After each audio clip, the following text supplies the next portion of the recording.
How you guys doing? This is Mike at Mike Performance Exhaust. We're testing a couple of mufflers here on my 68 wagon. Let's swap, long tube headers. We're gonna test the Borla Tack and the Black Widow. We're gonna check it out and see how it sounds. Okay, we're gonna try the 250 Venom Black Widow right here on the 68 wagon right now. Turn it on.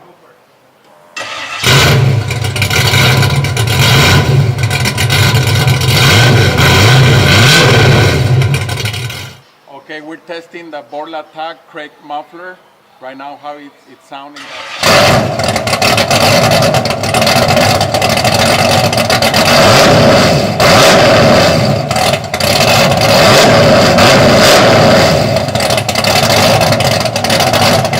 Please comment on the bottom and see which one you guys like the most, okay?